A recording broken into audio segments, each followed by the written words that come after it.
Hi friends, welcome back to our channel.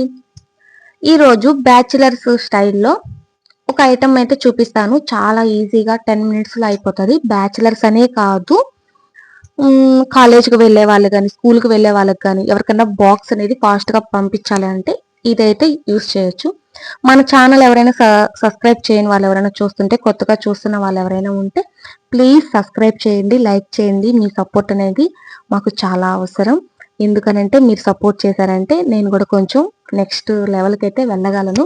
So ఇప్పుడు ప్రాసెస్లోకి అయితే వెళ్దాము. ఏం లేదండి, మన దగ్గర ఉన్న ఇంట్లో ఎప్పుడూ ఉంటాయి కదండి, టమోటాలు, ఆనియన్స్, పచ్చిమిర్చి, కొత్తిమీర, బంగాళదుంప, అలాగే అల్లం వెల్లుల్లి పేస్ట్. సో వీటితో అయితే మనం ఈజీగా అయితే చేసుకుందాము. ఇప్పుడు ఏంటి అంటే ఒక గిన్నెలో ఇట్లాగా ఆయిల్ వేసుకొని, బిర్యానీ ఆకులు, అలాగే చెక్క మొగ్గ వేసుకొని, నెక్స్ట్ మనం ముందుగానే కట్ చేసి పెట్టుకున్నాం కదా ఆనియన్స్, సో వాటిని అయితే మీకు ఇట్లాగా యాడ్ చేసుకోవాలి. ఈ ఆనియన్స్ కొంచెం మగ్గిన తర్వాత పచ్చిమిర్చి అనేది యాడ్ చేసుకోవాలి. పచ్చిమిర్చి వేసుకుంటున్నప్పుడు మీరు కారం వేస్తారు కదా, సో అది స్పైసీ లెవెల్స్ ఎక్కువ తీసుకునే వాళ్ళైతే కారం యాడ్ చేసుకోండి. లేదు స్పైసీ తక్కువ తింటాం అనుకున్నప్పుడు కారం అనేది స్కిప్ చేసేసేయండి. నేను అల్లం వెల్లుల్లి పేస్ట్లో మిరియాలు యాడ్ చేసుకున్నాను. సో నేను స్పైసీ అనేది ఎక్కువ తింటాను కాబట్టి నాకు అది కూడా యాడ్ చేసుకున్నాను. సో మీకు ఎవరికన్నా కావాలన్నా కూడా యాడ్ చేసుకోవచ్చు. నెక్స్ట్ అలాగే టమాటోస్ కూడా వేసుకొని బాగా మిక్స్ చేసుకోవాలి. ఇలా మిక్స్ చేసుకున్న తర్వాత ఇవి కూడా అన్ని బాగా మగ్గిన తర్వాత నెక్స్ట్ వచ్చి బంగాళదుంప కట్ చేసి పెట్టుకున్నాం కదా, సో అవి కూడా దీంట్లో యాడ్ చేసుకున్నాము.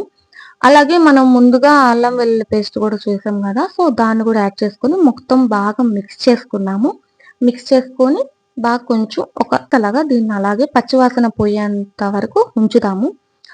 సో ఇదైతే 10 మినిట్స్లో అయిపోతుంది ఈజీగా. ఇది ఫ్యామిలీస్ కూడా టిఫిన్ లా కూడా యూస్ చేస్తారు. ఇది కాలేజ్కి వెళ్ళే వాళ్ళకి, బ్యాచిలర్స్కి. ఎందుకు చెప్తున్నాను బ్యాచిలర్స్కి అంటే, మనము ఫుడ్, రైస్, కర్రీ ఇట్లాగ 2 సార్లు చేసుకొని తినలేము కదా, అంత ఓపిక కూడా ఉండదు మేబీ. సో అలాంటి వాళ్ళు ఇలా చేసుకొని దీంట్లోకి రైతా కానీ, లేకపోతే చికెన్ కానీ, చికెన్ కర్రీ కానీ వేసుకొని తింటే సూపర్ ఉంటుంది. ఇప్పుడు ఆ రైస్ ఉంది కదా, మనం రైస్ని క్లీన్ చేసి పెట్టుకున్నాం కదా, సో దాన్ని అక్కడ దాంట్లో యాడ్ చేసేసుకొని ఒక 2 మినిట్స్ ఉంచుకున్న తర్వాత ఇలాగ రైస్ లాగా అయితే ఉడుకుతుంది. మళ్ళీ ఉంచేసి ఒక 2 మినిట్స్ ఉంచామంటే ఇలాగా ఒక 70% కుక్ అవుతుంది.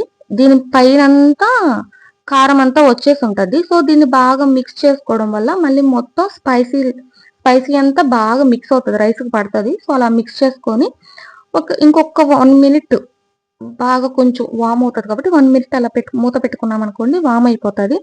ఇంకా కంప్లీట్ అయిపోయినట్టే. అట్లా ఉన్నప్పుడు మంచి స్మెల్ వస్తుంది. దీంట్లో చికెన్ వేసుకుంటే చికెన్ బిర్యానీ అయిపోతుంది, లేకపోతే పులావ్ అయిపోతుంది. సో మనం ఏదైనా పేర్లు పెట్టుకోవచ్చు, ప్రాబ్లం లేదు. సో 10 మినిట్స్లో అయితే అయిపోయింది. నాకు భలే ఆకలి వేసింది. మంచిగా స్పైసీగా అయితే ఫుల్గా కుమ్మేశాను నేను. సో ఇది మీకు ఎవరికైనా నచ్చినట్టయితే లైక్ చేయండి, షేర్ చేయండి, సబ్స్క్రైబ్ చేయండి. Thank you.